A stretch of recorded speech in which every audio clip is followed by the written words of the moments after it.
রথযাত্রা উপলক্ষে সাজো সাজো রব দীঘা, কারণ দীঘায় যে জগন্নাথ ধাম তৈরি করা হয়েছে সেখানে কিন্তু এবারই প্রথম রথযাত্রা হবে এবং এই রথযাত্রাকে কেন্দ্র করে সেখানে সাজো সাজো রব সাজিয়ে তোলা হয়েছে নতুন করে আশপাশে। এবং মুখ্যমন্ত্রী মমতা বন্দ্যোপাধ্যায় তিনি নিজে তদারকি করতে পৌঁছে গিয়েছেন সেখানে।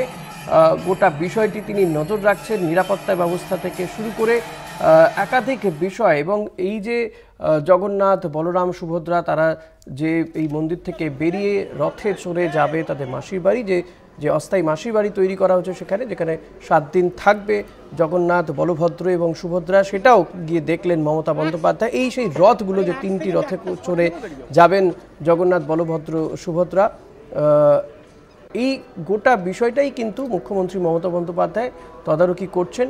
এবং তিনি জানিয়ে দিয়েছেন সাংবাদিকদের যে শুক্রবার সকাল 9টা থেকে শুরু হয়ে যাবে পুজো পাঠ, দুপুর 2:30 নাগাদ এই রথ বেরোবে। রথ নিয়ে এই 3 দেবতাকে নিয়ে রথ বেরোবে।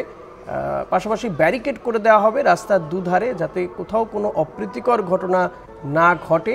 এবং রথের রশি ব্যারিকেড ছুঁয়েই রাখা হবে, যাতে হুড়োহুড়ি করে কেউ রথের রশিতে টান দেওয়ার একটা তো প্রবণতা থাকে মানুষের মধ্যে, একটা বিশ্বাস রয়েছে, সেই বিশ্বাসে ভর করে অনেকেই রথের রশি ধরে টান দিতে যান এবং কোথাও কোথাও অনেক সময় অপ্রীতিকর ঘটনা ঘটে যায়।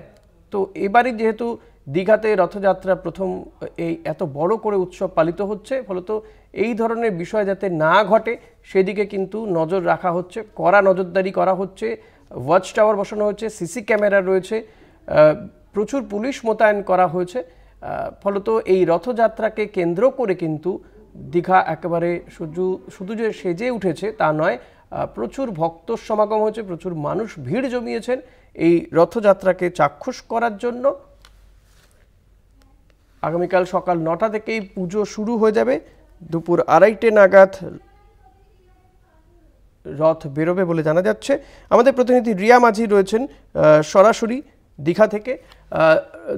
রিয়া, যেটা জানতে চাইবো যে আগামীকালে এই যে রথযাত্রা উৎসব যেটা হতে চলেছে, মুখ্যমন্ত্রী মমতা বন্দ্যোপাধ্যায় তিনি গোটা বিষয়টি তদারকি করে দেখছেন, কি কি ব্যবস্থাপনা রয়েছে এবং মমতা বন্দ্যোপাধ্যায় তিনি কোথায় কোথায় গেলেন, এখনো পর্যন্ত তিনি কি কি করছেন সেটা যদি জানাও আমাদের।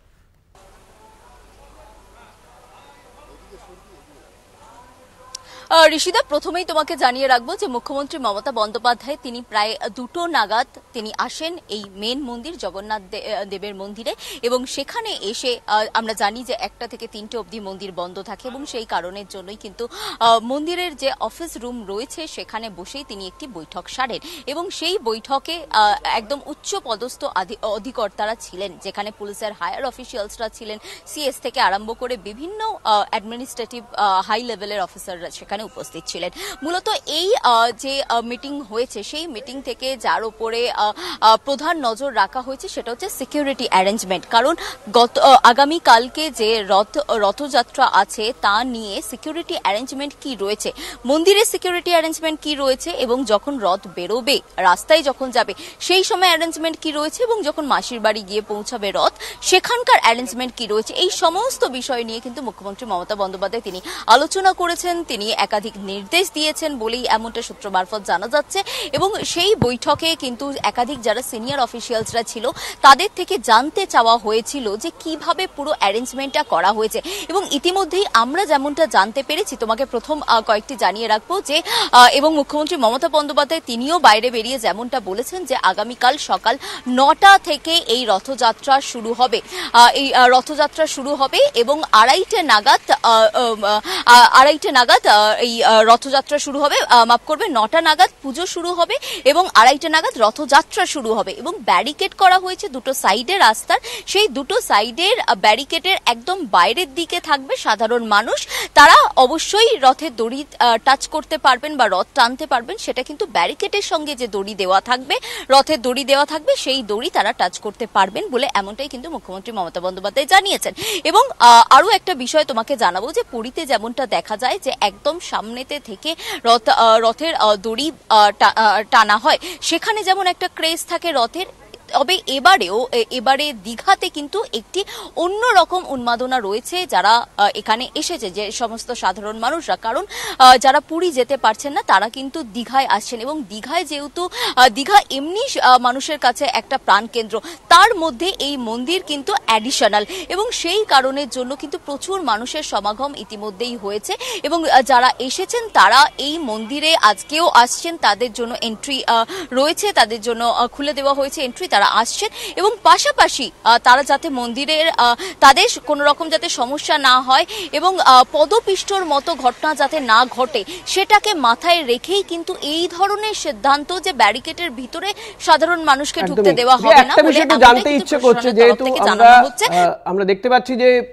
তুমি যেখানে দাঁড়িয়ে রয়েছো তোমার পেছনে এই রথগুলো রাখা রয়েছে, যে রথগুলোতে চড়েই আগামীকাল জগন্নাথ, বলভদ্র কিংবা সুভদ্রা তাদেরকে মন্দির থেকে বার করে মাসিবাড়ির উদ্দেশ্যে নিয়ে যাওয়া হবে। একটু যদি রথগুলো দেখানো সম্ভব হয় দর্শকদের, কলকাতা টিভির দর্শকদেরকে, কোনটা কার রথ?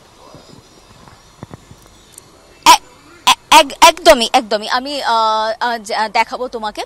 আমার ক্যামেরা পার্সন রয়েছে সুবীর দাস রয়েছে আমার সঙ্গে, আমি সুবীরকে বলবো যে তোমাকে একটু সেই চিত্র দেখানোর জন্য, যেটা সাধারণ মানুষ যারা আসতে পারেনি দীঘায় তাদের জন্য এই আমাদের কলকাতা টিভির তরফ থেকে এই চিত্র তাদের জন্য রইল। এবং যেখানে দেখা যাচ্ছে, তুমি যে চিত্রটা এই মুহূর্তে দেখতে পাচ্ছ, একদম পর তিনটে রথ তুমি দেখতে পাচ্ছ। একদম পিছনের যে রথটা, যেখানে হলুদ এবং লালের যে ধ্বজা রয়েছে ওপরে, সেই যে রথ, সেই রথটা কিন্তু একদম পিছনের রথটা, সেটা জগন্নাথ দেবের রথ, 16 চাকার রথ। আমরা প্রত্যেকেই জানি যে 16 চাকার রথ জগন্নাথ দেবের।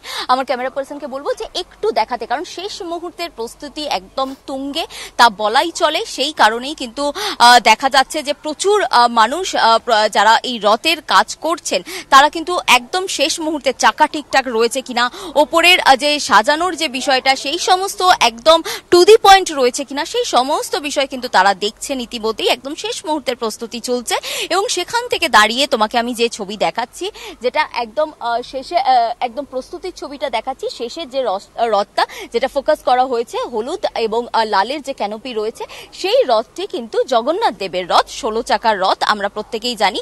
এবং ঠিক তার আগের যে রথটা রয়েছে, একদম মিডলে যে রথটা রয়েছে কালো এবং লাল, সেটা হচ্ছে সুভদ্রার রথ, 12 চাকার রথ। এবং একদম সামনের যে রথটা, যেটা এই মুহূর্তে আমার ক্যামেরায় সুবীর রয়েছে, সুবীর যে ফোকাস করছে, যে রথটি লাল এবং সবুজের যে ক্যানোপি রয়েছে, এই রথটি কিন্তু পুরো সবুজের একদম মোড়া, এবং খুব সুন্দরভাবে যে সাজানো যে রথটা, একদম সামনের যে রথটা তুমি দেখতে পাচ্ছ, এই রথটা হচ্ছে বলরামের রথ, 14 চাকার বলরামের রথ। এই বলরামের রথ প্রথমে থাকবে, তারপরে থাকবে সুভদ্রার রথ, একদম শেষে থাকবে জগন্নাথ দেবের রথ। এইভাবেই যেভাবে এই মুহূর্তে রথগুলো রয়েছে, এইভাবেই কিন্তু রথ যখন রথযাত্রা শুরু হবে কালকে 2-2:30 নাগাদ, সেই সময় কিন্তু এই অর্ডারেই থাকবে এই রথগুলো, এবং এইভাবেই কিন্তু রথের দড়ি টানা হবে। এবং তুমি যে ছবিটা দেখতে পাচ্ছ, আমার ক্যামেরা পার্সনকে বলবো যে একটু যদি সম্ভব হয় দড়িটা দেখানোর জন্য, যে রথের দড়ি টানার জন্য রীতিমতো এখানে যে সমস্ত মানুষরা এসেছেন বা এখানকার যারা সাধারণ মানুষ তারা মুখিয়ে রয়েছেন, কারণ জগন্নাথ দীঘা কিন্তু অন্যতম বাঙালির কাছে এটা প্রাণকেন্দ্র, এবং এই যে জগন্নাথ দেবের মন্দির সেটা কিন্তু অ্যাডিশনাল আরো মাত্রা যোগ করে দিয়েছে দীঘাতে। এবং সেই কারণের জন্য এখানকার সাধারণ মানুষ থেকে আরম্ভ করে যারা এসেছেন বাইরে থেকে এই রথযাত্রা দেখার জন্য, তাদের জন্য কিন্তু এইটা একটা মেন পয়েন্ট, সেটা হচ্ছে রথের দড়ি টানতে হবে।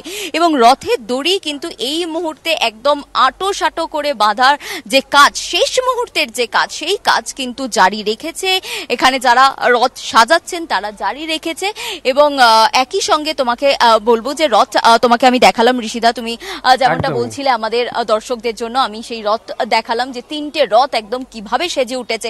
এবং একবার তোমাকে মন্দিরটাও দেখাবো, আমার ক্যামেরা পার্সনকে বলবো যে একটু মন্দিরটা যদি ফোকাস করা যায়, যে অপূর্ব সুন্দর লাগছে প্রথমত, কারণ আজকের যে ওয়েদার রয়েছে সেই ওয়েদারের মধ্যে, যদিও আর কিছুক্ষণ পর সন্ধে নেমে আসবে, তার মধ্যে এই মন্দিরটা উপরে তুমি ধ্বজাটাও দেখতে পাচ্ছ, একদম পুরীর আদলে এই যে মন্দির তৈরি হয়েছে, অসাধারণ একটি সৌন্দর্য এই মন্দিরের। যদিও এই মুহূর্তে আমরা তোমাকে ভিতরের ছবিটা তুলে ধরতে পারবো না, কিন্তু যত সন্ধে হবে তত কিন্তু এর সৌন্দর্য আরো ফুটে উঠবে, কারণ যখন লাইটগুলো জ্বলবে তখন কিন্তু আরো মানুষের মন কাড়বে এবং আশেপাশের যে জায়গাটা মন্দির চত্বর যেটা সেখানে মানুষ কিন্তু একে একে আসছে, সাধারণ মানুষ, কারণ এতক্ষণ মুখ্যমন্ত্রী ছিলেন তাই জন্য বন্ধ রাখা হয়েছিল এবং তার মধ্যে থেকেই বন্ধ রাখা হয়েছিল, কিন্তু ইতিমধ্যে খুলে দেওয়া হয়েছে, সাধারণ মানুষ আসছে এবং এই যে অপরূপ দৃশ্য, শুধু মন্দির নয় তার পাশেই রথ সাজানো হচ্ছে, সেই বিষয়টাও কিন্তু সাধারণ মানুষ উপভোগ করছে একদম চেটেপুটে, সেটা বলাই বাহুল্য। অনেক ধন্যবাদ রিয়া। কথা বলছিলাম আমাদের প্রতিনিধি রিয়া মাঝির সঙ্গে। রিয়া তুলে ধরলেন যে আগামীকাল দীঘাতে যে রথযাত্রা উৎসব হতে চলেছে সেখানে জগন্নাথ, সুভদ্রা এবং বলভদ্রর যে তিনটি রথ, সেই তিনটি রথও কিন্তু আপনাদেরকে দেখালাম। এই তিনটি রথে চড়েই আগামীকাল জগন্নাথ, বলভদ্র এবং সুভদ্রা তারা মাসির বাড়ি যাবে।